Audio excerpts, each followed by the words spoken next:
I think folks would be very surprised to know what their gold is actually worth. I mean, for lack of a better phrase, there's a lot of people out there sitting on a gold mine and they don't know it. I mean, your old class ring, the average class ring that the alloy market is testing and buying right now is around $500. Welcome to Living Not So Fabulously, where financial freedom means not getting lowballed when it comes to selling your gold. Brandon Aversano, a returning guest to Living Not So Fabulously, is a gold market expert and the CEO of Alloy, a platform built to make pricing and selling precious metals transparent and investor-friendly.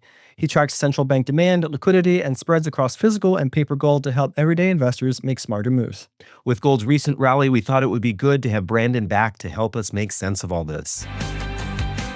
Thank you so much for having me, guys. I'm excited to be here. Welcome to the show. So let's kick off. As of the time of this recording, the last update I have is that gold just crossed 4,312 an ounce. Unheard of. Unheard of. That is it is amazing to hear that. So I'm sure that's making you happy these days, but let's be clear. Is that a fair valuation, or are we in a bubble? There's apparently a bubble talk about being in a bubble.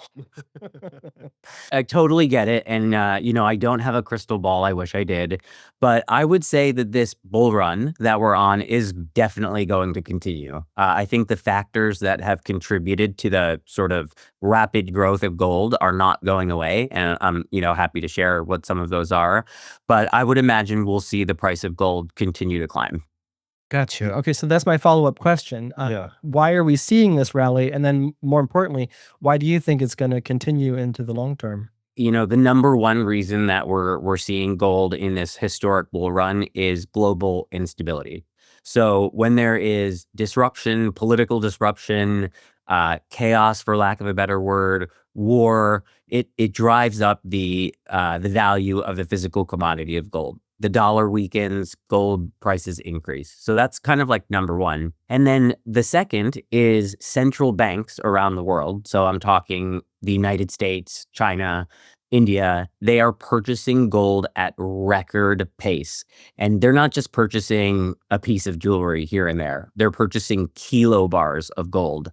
And so even the mints, so one of the big mints like Credit Suisse or PAMP, for example, that mints for retail. They mint 1 ounce bars or little 2 ounce bars. They're not even minting those anymore because central banks are buying so much gold that they are only minting kilo bars. And so there's kind of like it's not necessarily a shortage, but so much gold is being purchased that it's continuing to drive the price up. Yeah, so you've got supply and demand factors going on here. I'm curious, you mentioned about central banks. Now, we were going to allude to that earlier, but I'm curious, what is your thought on the tie of crypto to gold and people buying crypto that's tied to gold? Is that driving up the demand as well? Yeah, it's interesting. I was actually just looking into one today called Tether and they were stable coin that was backed by the US dollar, but now it's backed by gold. And it depends. I don't think there's an exact correlation between crypto and gold. I think something like Tether, where it's a 1-to-1, yes, there's absolutely correlation, but I wouldn't say, by and large, crypto tracks the price of gold. But then everything you said in your answer, though, kind of as a citizen of the world, leaves me a little bit uncomfortable, even though as an investor, it might give me some direction. I mean, it's kind of an uncomfortable space to necessarily be in if most of it's tied to the uncertainties around the globe. Yeah, it's definitely a weird moment. I think that, for consumers right now, if you've been sitting on gold for a while, it's a great time to sell and kind of build your nest egg and savings account. So I think it's great. And then for investors, it's also a great time to purchase because, the price of gold is going to continue to rise. So as uncomfortable as the moment is, there's an opportunity for the regular person to actually benefit off of the bull run. So if you're just tuning in, folks, this is Living Not So Fabulously, where we mix real money talk with a dash of gold this time. We're speaking with Alloy CEO Brandon Aversano. So I want to tap into that we just mentioned about sellers and buyers. With gold selling at over $4,300 right now, if someone wants to sell their gold that they've got in their jewelry box, what percentage of that gold could they actually think they would take home? Yeah, so that's a great question. It depends on the purity. So whether it's 14 karat, 18 karat, 24 karat, that tells you how much gold is actually in the piece. And then it depends on the weight and the price of gold that day. So if you were to sell a $1,000 melt value necklace, you could expect to receive around $800 if you worked with a platform like the alloy market. That is not the case across the board. There is a lot of variation in gold buyers and selling across the United States and world. But from my perspective, 80 to 90% is a really fair valuation. Yeah. And to be honest, folks, for those of you who are listening to this and watching, this is the whole reason we had Brandon on previously, was to tell his story about how he felt like he was getting ripped off by a lot of these companies. We encourage you to check out that episode. So it's interesting. You bring up this idea of the various qualities, or the amount of gold in there.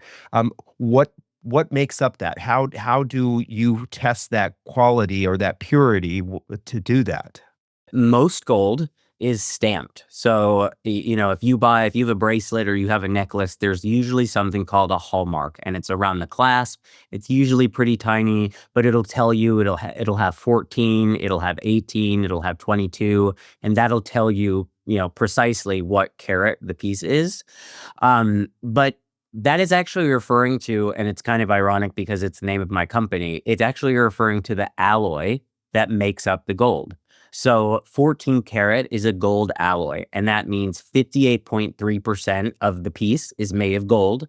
And then the rest of it is made of other kinds of metals. And so if you were to bring a 14 karat piece and an 18 karat piece, and they both weighed the same, there is more gold in an 18 karat piece than there is in a 14 karat piece, because the 18 karat alloy has more gold in it. And so you kind of alluded to this earlier. What are the deductions that would be applied if I wanted to, sell my gold? And it sounds like your deductions may be different than the actual market overall. So if you could clarify the two, that'd be helpful as well. Yeah, absolutely. So it's fairly, just for consumers, it's fairly unreasonable to expect that any gold buyer is going to purchase your gold for $4,300 an ounce, which is commonly referred to as melt value. They are running a business, and so they need to have some margin in order to continue buying gold. Uh, there are, as you alluded to, there are many companies that are predatory and can take advantage of people. But I have, again, sort of a healthy percentage is around 80 to 90%. What gets factored into that, you mentioned selling a watch, for example. A watch has usually a crystal face on top of it that carries weight, usually has a dial. And so those types of inclusions on a gold piece can't be paid out for their weight because they're not worth their weight in gold. So a gold buyer is going to reduce by, however, if that crystal weighs 4 grams or 5 grams, they're going to reduce that as part of their offer making too. And that's true for rings and bracelets that include gemstones or diamonds. If you're selling your piece for the weight of gold, you're not going to get paid out necessarily for the stones that are included in those pieces. Gotcha. And then are there hidden costs that consumers should look out for, especially sellers? Oh, it's a great question. Any company, there are, depending on where you sell, you know what I mean? But reputable companies, there should not be hidden costs. Really, what you should get is free shipping in both directions. So if you're mailing your gold into a gold buyer, you should be able to do that for free. And if you're unsatisfied with your offer, you should be able to get it back. Insurance should always be free of charge. And then when a gold buyer says to you, I'll pay you 85% of the melt value, you should truly be getting 85%. It shouldn't be 85% minus a couple percentage points because there's a hidden fee. It should really be 85%. And so you want to make sure of that. As a novice, how can I know that what they're pricing is honest and fair? So at the alloy market, when we make an offer, we actually publish alongside of the offer the purity. So if it was 14 karat or 18 karat, and that comes from our state licensed laboratory equipment. And then we also give you the gram weight. So you can calculate it yourself. at home. You can do the math at home. So you can multiply the purity and the weight and the price of gold that day and know exactly and precisely the percentage you're getting paid out. If a gold buyer will not give you that information, usually a red flag. Yeah, that makes sense. Yeah, you hit on 3 things there. I think that was kind of interesting. 3 things that go into the calculation.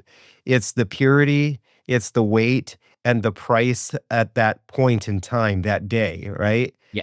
Yes. And we know with the price of gold fluctuating so wildly right now, it c it literally could change from day to day. The piece that you thought was worth $200 could be worth 250 or $300 next week. Yes, absolutely. We actually have a client in Alloy who is a coin collector, and he sells the same amount of gold coins to us every single month. And it is amazing to see that the same 10 coins in July was one price, in August is another price, in September is another price, and you can literally see the same material increasing in value month over month. So it has been like a really fascinating time to be in the gold industry.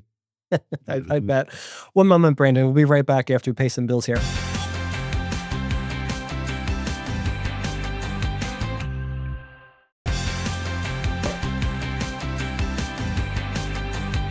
Welcome back to Living Not So Fabulously. We're back talking with Alloy CEO Brandon Aversano. So we just talked about how to know the purity of your gold and what factors might go into pricing of it. What credentials should someone look for when they are going to a dealer to sell their gold? First, the scale that or the balance that a gold buyer uses should be licensed by the state. It should be inspected and calibrated and licensed by the state.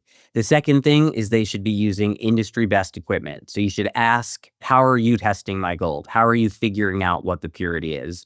And when I say best in class equipment, I'm actually referring to what's called an X-ray fluorescence machine. And that means it's quite literally a little X-ray machine that the gold buyer will put your item in. It'll beam an X-ray into your piece and tell you exactly what the chemical makeup is. So it'll tell you this is 58.3% gold, which is 14 karat, and it's also got 10% nickel and 10% iron. Like it's kind of amazing, actually. It's like a little science experiment. Uh, the business should be licensed by the BBB, and then they should be accredited by whatever location they're in. So, for example, the Alloy Market works out of Bucks County, Pennsylvania. You should have a license to buy gold out of the county in which you operate. And so, as long as you have those kind of set of credentials, it's a pretty good sign. And is that something you would typically find that that organizations post online? They would post that these are the credentials that we have, and if you're not seeing those, it's bye-bye?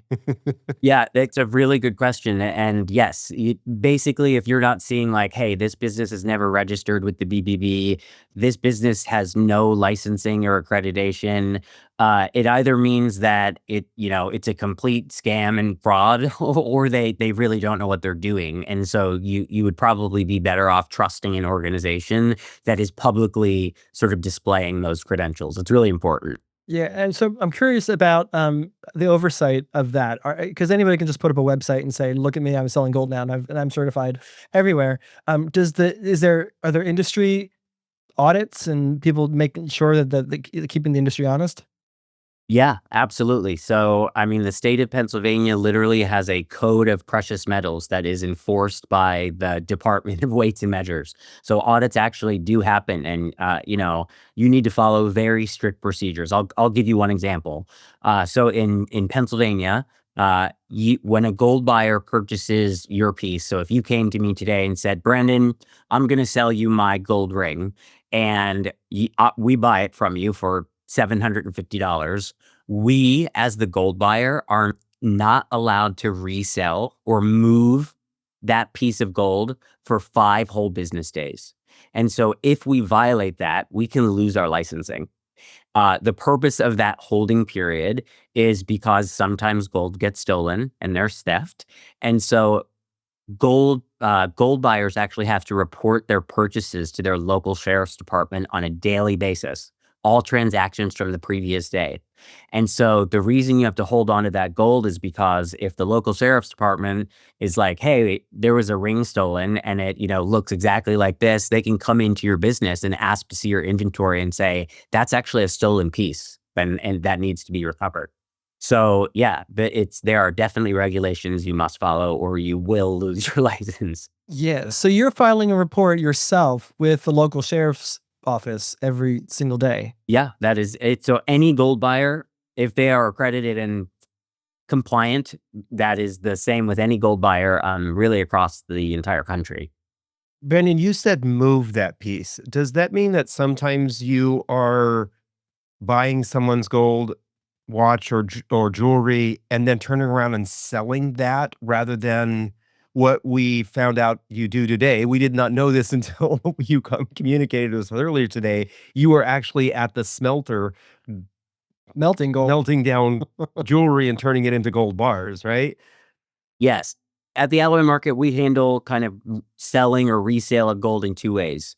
Most of the gold gets resold to refineries. So that's where I was earlier. That's where, you essentially take a bag of all sorts of jewelry, necklaces, bracelets, class rings, brooches, all of that. They put it in a crucible and you can watch it all melt down, and then they pour it into a mold, and it is literally like what you would see on TV. It turns into a gold bar. And so then they test that bar and they weigh that bar the same way we would test a piece of jewelry, and they pay you out based on the weight and purity.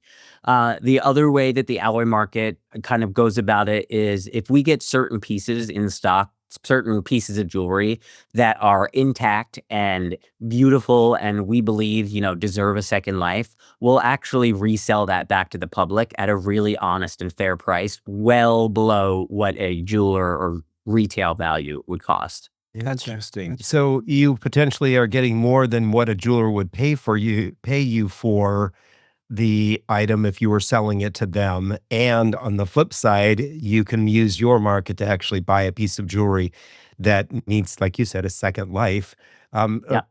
more affordable than you would maybe going to the jewelry store. Yeah, absolutely. And I think folks would be very surprised to know what their gold is actually worth. I mean, for lack of a better phrase, there's a lot of people out there sitting on a gold mine and they don't know it. I mean, your old class ring, the average class ring that the alloy market is testing and buying right now is around $500. I mean, that's a lot of money, right? The average bracelet is selling for around $750, depending on the purity and weight. We have necklaces that are coming in that are selling for $5, $6, $7,000, right? And these were just collecting dust in jewelry boxes across the United States. So I think a lot of people would be surprised to know what the actual value of their pieces are. Yeah. So that, to be honest, that was the phrase I was going to use in my next question. There are, we economically, we know what's going on in this bifurcated, or many people are calling this a K-shaped economy, that there are a lot of people who are doing really, really well, but there's roughly 60-70% of the US population that is struggling on a regular basis, and they may be sitting on a gold mine. So in brief, what does the process look like? Let's say I am coming up short and paying my bills, but I do have some gold pieces sitting in a jewelry box that I haven't used, or they're no longer valuable to me because of sentimental value. I got divorced or something like that. Yep. Yeah, absolutely.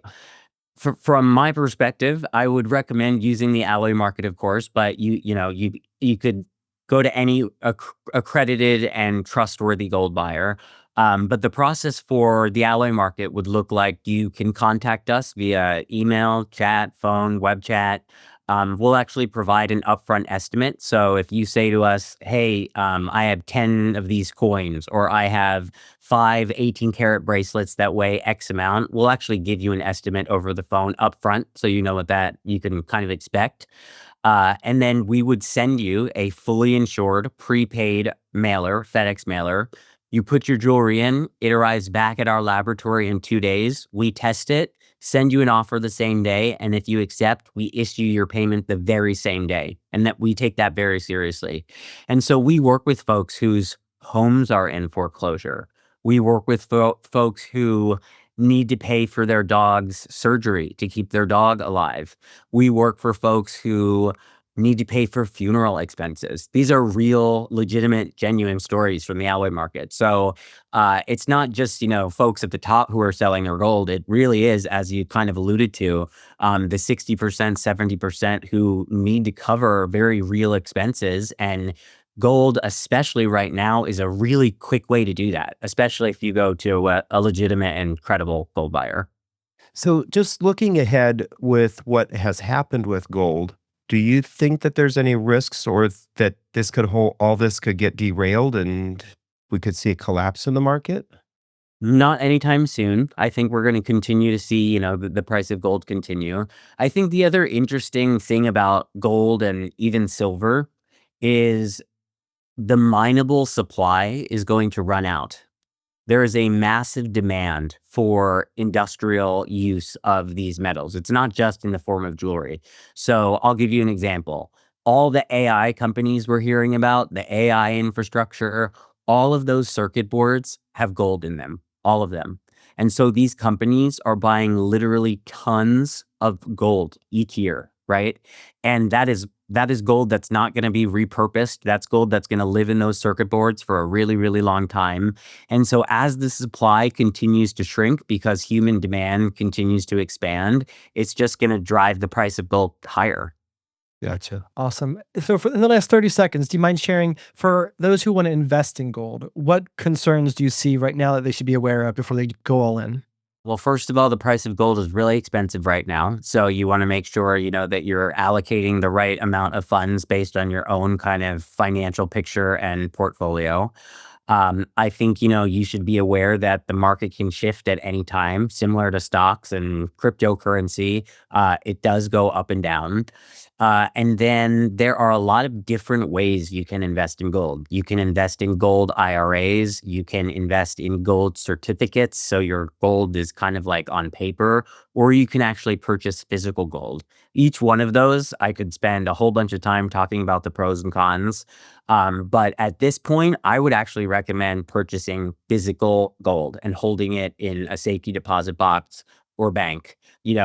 Gold on paper is paper, not gold. Yeah. Thank you, Brandon, for returning to the show. We appreciate having you back. Thank you so much for having me. So thanks again for tuning in. If you have any questions or guest suggestions, just email yfpodcasts@yahooinc.com.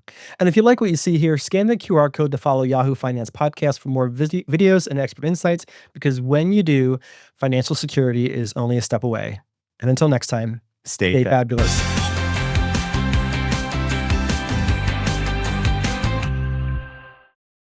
This content was not intended to be financial advice and should not be used as a substitute for professional financial services.